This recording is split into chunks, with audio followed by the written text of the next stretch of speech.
Ya. Bueno, buenos días, ¿no? Compañeras y compañeros. Agradecido nuevamente por la invitación a este grupo de trabajo, que, como le decía a los compañeros desde el primer momento, tiene una importancia muy grande, lo comentó también Edgardo, ¿no? Además, complacido de compartir este espacio con una figura tan destacada, ¿no?, de nuestro pensamiento nacional como Edgardo, y tan cualitativa como esta sala, ¿no? Es muy pertinente el objetivo del grupo, ¿no? Tratar de hacer balances desde izquierda para, ¿no?, recuperar horizontes populares, etcétera, porque siendo el chavismo un proyecto que se definió como revolucionario e incluso socialista y anticapitalista, los balances que se hacen actualmente por lo general frente al desastre nacional en el que nos sumimos son por lo general por derecha, ¿no? Al no haber tenido el chavismo una oposición por izquierda significativa, al no haber existido corrientes que desde la izquierda interpelaran, cuestionaran las imposturas de un proyecto que en última instancia no dejaba de ser una gestión muy particular del capitalismo venezolano, al no haber sectores que disputaran los sentidos, los significados del imaginario emancipador, anticapitalista, fue solamente, prácticamente el chavismo el que acaparó casi la totalidad de ese imaginario frente a las grandes mayorías. Entonces, hoy, para millones de venezolanos y venezolanas, el colapso histórico nacional es el colapso histórico de un proyecto revolucionario y socialista, ¿no? Entonces, hay una disputa por la conciencia política, por la manera en la que las mayorías venezolanas procesan qué fue lo que pasó aquí, que es también una disputa por la conciencia programática con la que se va a enfrentar el presente y el futuro que nos depara el decadente capitalismo venezolano, ¿no? A nosotros se nos pidió expresar algunas ideas que las plasmamos en un ensayo que entregamos al equipo coordinador. Intentamos tomar las perspectivas de tratar de ubicar el chavismo en la historia nacional, ¿no?, que, como tituló Blanco Muñoz a su libro de entrevistas con Massa Zavala, es la historia de una frustración nacional, ¿no? ¿Qué lugar ocupa el chavismo en la historia de frustración de las expectativas, de las aspiraciones nacionales y populares? Bueno, para eso nos valemos de algunas nociones del marxismo, dialogamos desde allí con algunas ideas del pensamiento nacional alrededor de la configuración del Estado, ¿no?, ya que se nos pidió ceñirlos en la medida de lo posible al modelo político, ¿no? Allí dialogamos con, por ejemplo, ¿no?, la metáfora de Cabrujas sobre el Estado venezolano como un brujo magnánimo, a partir de la cual toma Fernando Coronil para teorizar sobre el Estado mágico. Incluso, ¿no?, Domingo Alberto Rangel llega a decir sobre la particularidad del Estado venezolano que mientras en las experiencias clásicas europeas las burguesías crean al Estado, en Venezuela era el Estado el que iba creando las distintas fracciones de la burguesía venezolana, ¿no? Más allá de los matices que se puedan tener, es un hecho que esas particularidades del Estado venezolano de ser el dueño y el administrador, el principal recurso económico de la época petrolera, que a su vez pasó a ser el principal medio de relación del país con el capitalismo mundial, le han conferido al Estado venezolano históricamente una suerte de entidad propia. No solo es el principal aparato de control social, sino que además tiene un músculo económico portentoso propio. Las novedosas capacidades económicas de Venezuela con la era petrolera no las tenía ninguna de las clases propietarias, sino que las tenía el Estado. Eso obviamente es una particularidad muy importante, ¿no? Eso, por supuesto, desde nuestro punto de vista, no le quitó al Estado venezolano el ser, como diría Marx, la junta que administra los negocios comunes de la burguesía, ¿no? Una junta que además administraba como interpuesta persona, también velaba por los intereses de los capitales extranjeros en nuestro país y de los gobiernos extranjeros, ¿no? Entonces, el Estado venezolano, el Estado petrolero, no pierde su carácter de clase, ni tampoco puede llevarnos a comprender el conflicto social de una manera superficial, tipo Estado versus sociedad civil, pero sí permite comprender la manera particular en la que el Estado capitalista venezolano se relaciona, digamos, en primera persona con el capitalismo mundial y cómo se relaciona con el conjunto de las clases sociales. Es decir, es también la relación, qué relación establece la clase dominante venezolana con su propio Estado, ¿no? nosotros, digamos, teniendo en cuenta esas determinaciones estructurales, esa configuración particular del Estado venezolano, podemos decir que el chavismo hace aparición, ¿no?, en el medio de una profunda crisis orgánica en nuestro país, de los 80 y 90, que, de acuerdo con la definición de Gramsci, ¿no?, es una crisis que ni es coyuntural, ni es solo del orden económico o político, sino que es una crisis del conjunto del orden social. Habla Gramsci de una crisis de hegemonía de la clase dirigente, en el sentido que no puede continuar ya dirigiendo el conjunto de la sociedad sin mayores traumas y sin una profunda inestabilidad. Esta crisis, a su vez, contiene una profunda crisis de representatividad. En nuestro país, cuando hace aparición el chavismo, los representados no se sentían ya como tal en las instituciones y en las formaciones políticas que hasta entonces venían conteniendo las aspiraciones de las distintas clases y sobre todo las aspiraciones y expectativas de las clases subalternas. Después del 89, esta crisis no tiene vuelta atrás, ¿no? Sin embargo, no había en el campo obrero y popular fuertes organizaciones políticas propias que propusieran una salida revolucionaria a la crisis de la sociedad de clases de entonces. Es decir, que pudieran traducir en programa político el profundo malestar social y esa profunda crisis de representatividad. Aquí quisiera detener un momento porque es muy importante. Quiere decir entonces que no hay nada en el mundo obrero y popular cuando aparece el chavismo. Hay una, digamos, de las versiones más superficiales y apologéticas del chavismo, pinta un pueblo totalmente inerme, desvalido totalmente frente a sus enemigos, hasta que hacen aparición los militares sublevados con Chávez a la cabeza. Hay otra versión más sofisticada, menos engañosa, que plantea así unas masas empobrecidas en estado de protesta, pero sin posibilidad alguna de expresarse políticamente si no aparecía Chávez. Nos parece que esto no es tan así, ¿no? Es cierto que no hay, por ejemplo, en la clase trabajadora, organizaciones políticas fuertes en el momento que la postularan como sujeto revolucionario en Venezuela, tampoco en el movimiento popular lo había a ese nivel. Sin embargo, Chávez y su proyecto no vienen a jugar ese papel, nos parece, sino que al contrario, vienen a encauzar un profundo malestar social, una potencialidad disruptiva que podría, ¿por qué no?, haber generado nuevas expresiones políticas propias más significativas que las que hasta entonces había. Veámoslo, me parece importante, de palabras del propio presidente Chávez, ¿no? En su primer discurso en el 99, el 2 de febrero, ¿no?, su primer discurso oficial como presidente, Chávez dice: no queremos más rebeliones. Este es un pueblo que recuperó por su propia acción, por sus propios dolores, la conciencia de sí mismo, y allí está clamando en las afueras del Capitolio y por donde quiera que vayamos.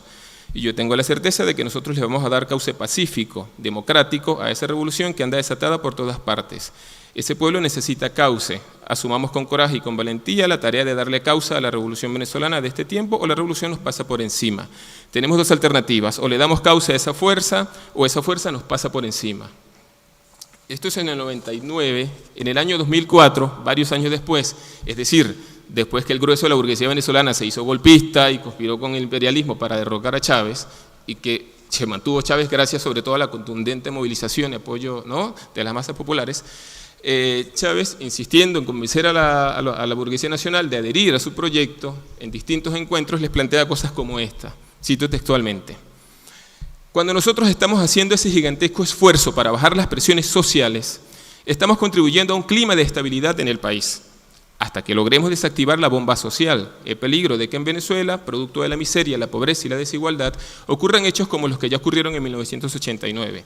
Cuando hacemos eso, también estamos salvaguardando los intereses del sector privado nacional, no solo de los que reciben educación, no solo de los que reciben atención médica a tiempo, no, también, repito, del sector privado nacional.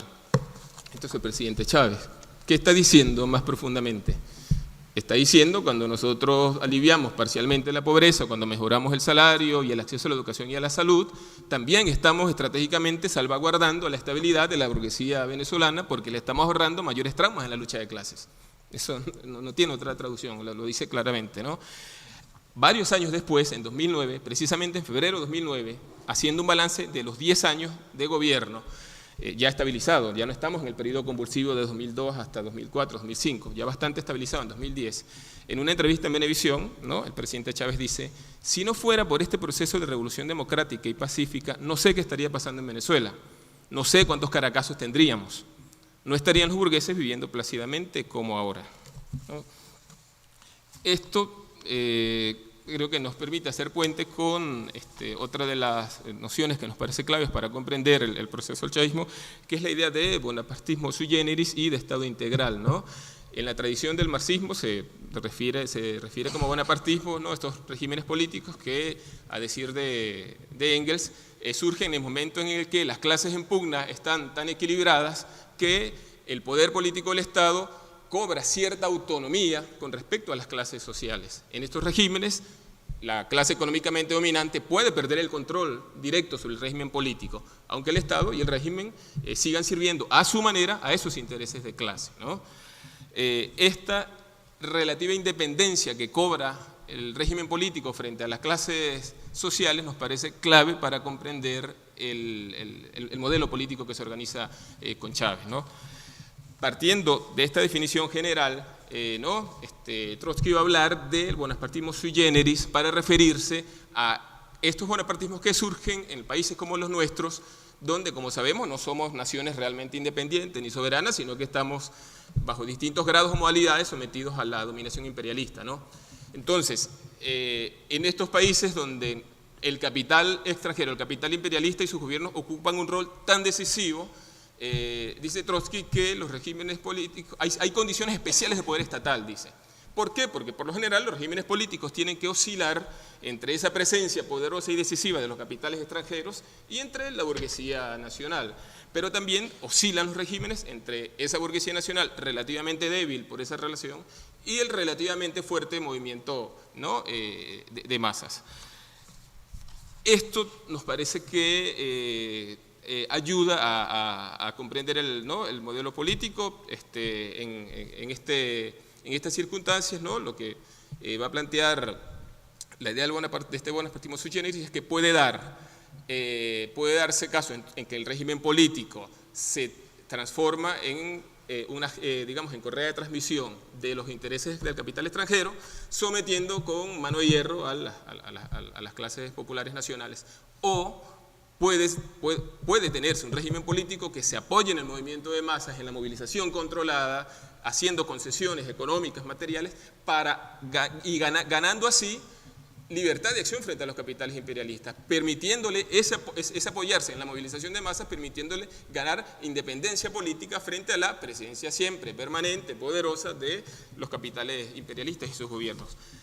A nosotros nos parece que esto ilustra en buena medida los rasgos fundamentales de lo que fue el modelo político que se organiza con Chávez, ¿no? Hay incluso, ¿no?, en otros registros se pudiera hablar de nacionalismo burgués, ¿no? También se habla. Alguien pudiera contradecirnos y decir, bueno, pero no aplica, no sirve para interpretar el chavismo porque estás partiendo de proyectos, digamos, con aspiraciones nacionalistas burguesas, y Chávez nunca tuvo grandes sectores burgueses que lo apoyaran y su propuesta no iba por allí, ¿no? Bueno, a nosotros nos parece que esa sería una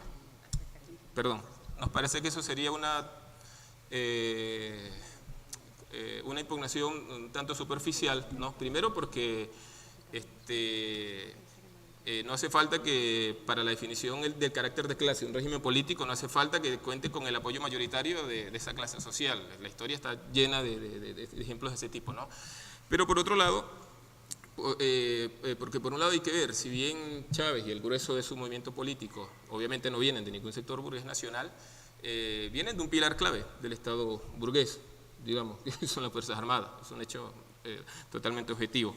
Pero además, sí cuenta Chávez con sectores burgueses medios y no tan medios que lo apoyan, sino que es Fedindustria, que era la Federación de Ganaderos de Venezuela, que es los frentes empresarios socialistas de Venezuela, que es Empresarios por Venezuela, el PREVEN, la Cámara Bolivariana de la Construcción, etcétera, que son, si no, los nombres de importantes burgueses de nuestro país, como los Volmer, Ruperti, Cudemos, Van Damme, Pérez Abad, o incluso uno de los Cisneros, etc. Entonces, pero además de eso, vayamos más allá.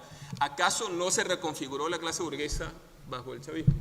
¿Acaso no se desarrolla bajo el propio presidente Chávez nuevos sectores, nuevas cortes de la burguesía venezolana?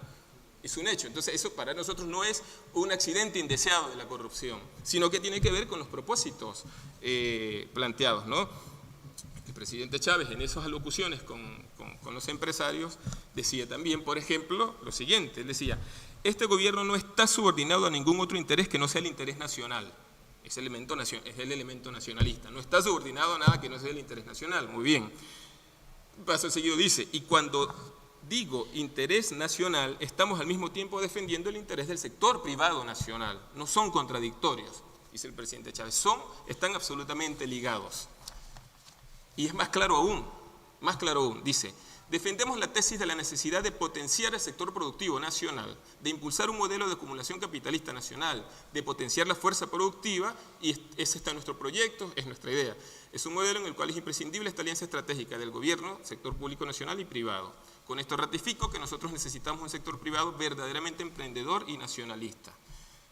Es un proyecto para la acumulación nacional de capital, con la expectativa de una hipotética burguesía nacionalista y patriota que no existe, pero que Chávez no se cansó de pedir que existiese, para que aprovechara la transferencia de renta primaria exportadora pública para que desarrollara algún día el país. Desde nuestro punto de vista, parte del balance, es de los cuentos más recurrentes, de los mitos más recurrentes del capitalismo dependiente venezolano. La siembra del petróleo, que transfiriendo renta pública primaria exportadora va a haber un sector burgués que va a desarrollar el país. Tenemos casi un siglo con ese cuento y lamentablemente en el chavismo se reincide en ese cuento nacional, ¿no? Bueno, perdón para organizarnos. Entonces, con esto, ¿no? Me parece que, podríamos pasar a lo que tiene que ver con el Estado integral, ¿no? Digo porque cuando asciende Chávez, ¿no? Nosotros sabemos que estamos con el giro neoliberal en Venezuela, estamos en una creciente ofensiva. El neoliberalismo es una ofensiva imperialista que implica desnacionalización del país, mayor imposición de las recetas de los organismos financieros internacionales, etc. Entonces, obviamente, Chávez expresa un sector que quiere sacudirse de encima tanta dominación imperialista, que quiere mayor soberanía para el país, pero se puede querer sacudirse a la dominación imperialista, impulsando la acción decidida, combativa de las clases explotadas para hacer volar por los aires el orden social existente, o se lo quiere querer sacudírselo, pero al mismo tiempo tratando de que no se desborde el descontento social. Nos parece que en ese segundo, que eso se parece más a lo que acabamos de leer del presidente Chávez cuando le explicaba a los empresarios que la política social ayudaba a estabilizar incluso la sociedad venezolana, ¿no? Por eso, acudimos muy resumidamente, nos parece muy útil cuando Gramsci habla de Estado integral. Se refiere, Gramsci está analizando las formas de dominio en lo que llama la estructura masiva de las democracias modernas. Dice, ¿en qué sentido? Que están caracterizadas por, hay una expansión, en las democracias modernas, a diferencia, ¿no?, de los regímenes o épocas de siglos anteriores, se caracteriza por una expansión de la actividad asociativa, gremial, los partidos, medios de comunicación, el parlamentarismo, etcétera, etcétera. Entonces, Gramsci dice que esto complejiza las formas de dominio, ¿no? Y entonces pasa a darle peso e importancia a la hegemonía, ¿no? A la hegemonía, que tiene que ver ya no solo con cómo se articula la coerción y el consenso, ¿no? Chávez plantea, disculpen el lapsus, Gramsci plantea, cuando habla de Estado integral, dice que es dictadura más hegemonía, ¿no? Para que entendamos, ¿no? Partamos de que, desde una definición, ¿no?, fundamental del marxismo, todo Estado es una dictadura, ¿no? Una dictadura social, de clase. Gramsci entonces dice, el Estado en su sentido integral es la dictadura de clase, pero también la hegemonía, en el sentido que el Estado se sirve de organizaciones no estatales para ser guardianes también del orden social, ¿no? Es decir, en las democracias modernas tiende a haber un desarrollo amplio de burocracias no estatales, ¿no?, sindicales, partidos políticos, ¿no? Hay el desarrollo de burocracias no estatales, sindicatos, partidos políticos, medios de comunicación, etcétera, etcétera, que sin ser organizaciones estatales colaboran y cumplen junto al Estado el rol de, dice Gramsci, de policía política, en el sentido de tutelar y garantizar el orden imperante. Ese carácter integral de dictadura más hegemonía, dictadura de clase, digo, más hegemonía, que adquiere en determinados momentos el Estado burgués, nos parece que es el que se recupera con creces con el modelo político que se organiza, ¿no? Que se organiza con el presidente Chávez, ¿no? Porque Chávez encabeza un modelo político que incorpora a las masas, esas masas que previamente se habían movilizado y que él plantea que hay que darles cauce para que no se desborden, ¿no? Las incorpora en el terreno democrático formal, hay toda una serie de nuevos derechos, los comentaba Edgardo, hay toda una serie de nuevos derechos políticos formales, pero también se las incorpora, digamos, como sostén, ¿no? Del nuevo régimen político, con movilización electoral, ¿no? Regular, periódica, pero en la que se preservan un elemento clave de la democracia representativa. Esa movilización electoral periódica es en el mismo acto del voto, está transfiriendo toda la soberanía popular al gran dirigente, ¿no? Incluso hay una suerte de, digamos, bonapartismo plebiscitario. El presidente Chávez se baña regularmente en votos, pero ese bañarse en votos es para reforzar la posibilidad de la discrecionalidad y de la acción del dirigente, ¿no? Por otro lado, por supuesto, también se las incorpora como base de movilización en las calles y en los lugares de trabajo, ¿no? Para resistir la arremetida imperialista. Pero, como por cierto se lamentaba, por ejemplo, uno de los históricos, ¿no? Dirigentes del movimiento popular de nuestro país, como Roland Denis, en uno de sus libros, Fabricantes de la Rebelión, por lo general las movilizaciones son controladas y son grandes, enormes movilizaciones. ¿Para qué? Para escuchar al líder. Son enormes movilizaciones de masas para escuchar los discursos del líder, ¿no? Entonces hay una descualificación incluso de las posibilidades de acción propia, de voluntad propia ¿no? del movimiento de masas, ¿no? En ese sentido, todas las formas de poder popular, democracia participativa y protagónica, que estaban totalmente subordinadas al poder constituido burgués. No hay ejemplo contundente que se puedan dar de elementos de democracia participativa y protagónica que disputaran, que desafiaran, que le pusieran límites al poder constituido burgués, no solo político sino económico. El poder económico también siguió estando en manos de, digamos, los de siempre, con algunas variantes, pero con el mismo carácter de clase, ¿no?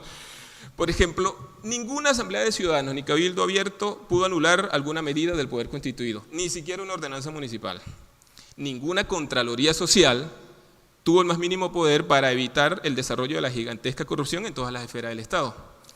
Ningún poder popular pudo evitar el empoderamiento de los militares en la estructura del Estado y en el aparato económico del país.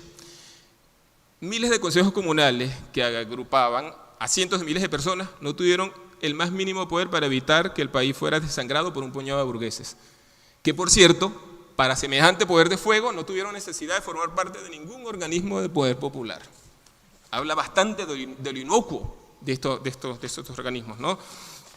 No hubo ninguna consulta popular frente a decisiones importantes de trascendencia nacional, como el endeudamiento del país, como la transferencia de renta al sector privado, la política de impuestos, etcétera, ¿no? Entonces, en general, estas lógicas del poder popular implicaban una lógica de integración de las organizaciones obreras, campesinas, sindicales al Estado, de cooperación con el Estado. Y esto iba así desde el deber de registrarse siempre en una comisión presidencial, siempre por supuesto registrarse en una comisión presidencial, hasta la obligación legal de coadyuvar con el Estado en las distintas políticas estatales. Eso está en el artículo 7 de la Ley de Poder Popular de 2010.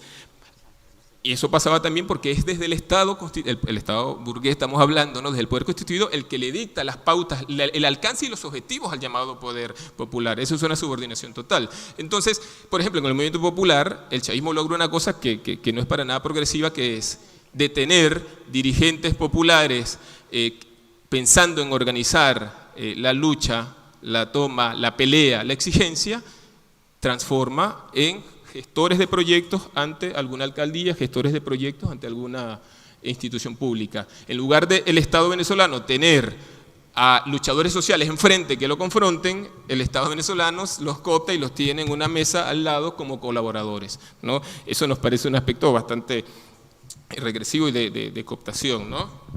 Perdón.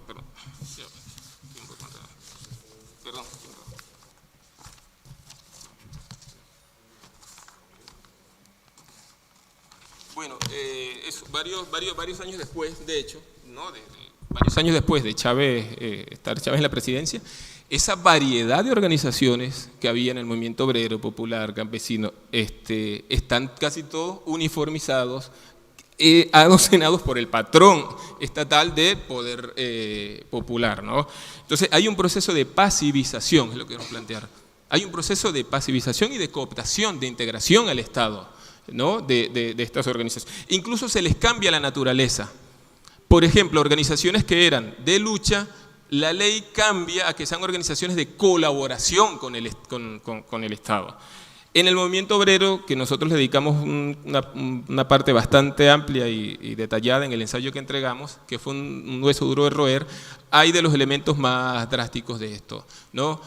Sintéticamente podemos decir que en el movimiento obrero, bajo Chávez, se diseña todo un entramado legal que criminaliza muchísimas de las acciones del movimiento obrero y popular. Se le da una injerencia al Estado mayor de la que existía antes. Por ejemplo, antes de la ley del trabajo de Chávez, los sindicatos tenían autonomía para organizar sus elecciones. La ley del trabajo de Chávez impone que sea el Estado capitalista, a través del CNE, el que pueda tener esas potestades. Se da una ampliación del brazo de las Fuerzas Armadas reaccionario totalmente hacia el Estado. Los cuerpos combatientes implican que las Fuerzas Armadas entrenan, cooptan a miembros del movimiento obrero de las fábricas, los entrena para que sean los ojos de las Fuerzas Armadas dentro de las fábricas. De la noche a la mañana, los trabajadores comienzan a ver compañeros verde oliva haciendo listas de los posibles saboteadores, de los posibles iniciadores de huelgas, etcétera, etcétera. Esos son elementos para nosotros totalmente reaccionarios que se dan bajo el presidente Chávez.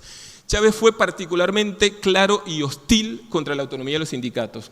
Hace un discurso en el primer encuentro con propulsores del PSUV brutal contra la autonomía de los sindicatos. Dice que es imposible, que no puede ser que los sindicatos quieran tener autonomía, que tienen que subordinarse al partido y al Estado. Eso se instala como cultura, como lógica de actuación del chavismo frente a los sindicatos. Y además el presidente Chávez también fue bastante digamos, hostil y descalificador cuando había luchas obreras que se salían del molde. Eso va quedando, todos estos elementos se le legan al régimen siguiente, ¿no? Entonces, bueno, nos tocaría responder, ya para terminar, qué tanta continuidad o discontinuidad hay, ¿no?, entre este periodo y el periodo ya con Maduro.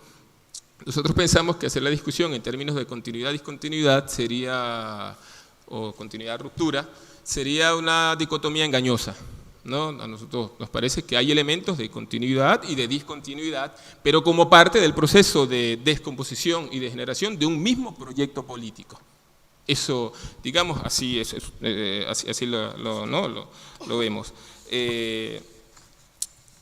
Las condiciones económicas y políticas sobre las que trabaja, que le toca a Maduro, son bastante diferentes a las de Chávez, eso también hay que plantearlo. El hecho mismo de la desaparición de la escena histórica de Chávez es un elemento de crisis brutal, porque desaparece la figura alrededor de la cual se había organizado todo el régimen político. Entonces, evidentemente, ya eso es un elemento que descompone todo el engranaje, ¿no?, de funcionamiento político. Y por otro lado, es un país, Chávez lega, un país endeudado brutalmente, con una fuga de capitales, un desangramiento, con una fuga de capitales muy grande, que cuando caen abruptamente los precios del petróleo y se cumplen los plazos de pago de la deuda externa, el país está desnudo y el gobierno de Maduro prontamente comienza a ser un gobierno ajustador.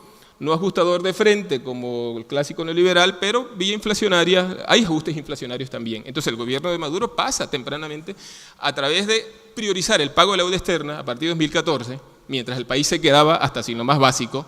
Al priorizar el pago de la deuda externa, Maduro toma partido por garantizar los intereses del capital internacional. No es chavista eso. Nos parece problemático decir eso porque el presidente Chávez nunca dejó de pagar la deuda externa, ni siquiera en los momentos del paro sabotaje petrolero, y se ufanaba de decir que Venezuela era un buen pagador. Decir que por Maduro optar por pagar la deuda externa 2014 para acá, desangrando los pocos dólares que había en el país, es no chavista, nos parece que no se condice mucho con la realidad, ¿no? Obviamente pasa a ser un gobierno ajustador y ajuste viene con represión. Eso es así. Entonces, la combinación entre consenso y coerción, que en el caso de Chávez, obviamente, la clave es el consenso, la hegemonía, ¿no?, cambia totalmente con Maduro. Es un hecho, las proporciones cambian. La faz redistribucionista del Estado, o distribucionista, mejor dicho, del Estado, pasa a segundo plano y pasa a primer plano la cara represiva y se convierte en el principal mecanismo de sostenerse en el poder. Ahora, para nosotros lo que habría que preguntarse es, bueno, ¿por qué pasó eso? ¿Cómo fue posible que pasó eso? Es un asunto de digamos, de psicología de Maduro. Nos parece que no, que nosotros decimos que si el de Chávez es el régimen político para la contención del descontento social generalizado y para la puja nacionalista, ¿no?, con los capitales imperialistas, que implica las necesarias concesiones democráticas, discursivas y materiales al movimiento de masas, a Maduro le correspondió gestionar el agotamiento, el fracaso de ese proyecto político, y lo hace con condiciones y herramientas que no saca de un sombrero, lo hace con condiciones y herramientas que le lega el periodo anterior. Así, por ejemplo, en su relación con el pueblo trabajador, el nuevo gobierno chavista que le sucede a Chávez se sirve para su giro ajustador de la recomposición de la autoridad estatal que logró Chávez. Para nosotros eso es una definición clave. Chávez logra una recomposición de la autoridad estatal, y estamos hablando del Estado burgués, insisto, no. Logra una recomposición de la autoridad estatal que le viene muy bien a Maduro, y además también se sirve Maduro de ese enorme posicionamiento que logra el Estado burgués frente a los sectores explotados y oprimidos y sus organizaciones, todo lo que comentaba antes. Ese proceso, el proceso de pasivización, cooptación, escarmiento a los sectores de la vanguardia obrera, campesina y popular, todo eso va disminuyendo enormemente la capacidad de respuesta de los de abajo frente al giro ajustador cuando Maduro, además de la desmoralización y elementos de confusión que implican ver que el proyecto político que consideraste tuyo, por el que luchaste, se te vuelve en contra y comienza a tener políticas en tu contra. Hay desmoralización y confusión. Entonces, bueno, digo, para no hacerlo más largo, nosotros vemos en este sentido el modelo político que se hace, que conclusiones y lecciones, digamos, que también nos plantearon. Bueno, desde nuestro punto de vista era importante, fundamental, que desde abajo, de los sectores obreros, campesinos y populares en nuestro país, mantuvieran su independencia política frente a un proyecto político que era ajeno. No era un proyecto político propio. Nos parece que había que tener, por ejemplo, la clase trabajadora, un proyecto político propio para postularse como sujeto de una verdadera revolución social, y para que las batallas contra la derecha, contra la burguesía y el imperialismo no se hicieran subordinándose a un proyecto político que, si bien resentía la dominación imperialista y la cuestionaba y la impugnaba, lo hacía buscando controlar al mismo tiempo esa energía, ese potencial revolucionario de los de abajo, ¿no? Esa independencia, que es una condición para luchar por una verdadera revolución social, nos parece que se mantiene vigente hoy, esa necesidad para arribar a una verdadera revolución social, que desde nuestro punto de vista tiene que tener un carácter de clase, ¿no?, obrero y socialista, que sería la única manera, nos parece, de romper con esa historia de frustración de las expectativas nacionales y populares. Bueno, muchas gracias a Ángel.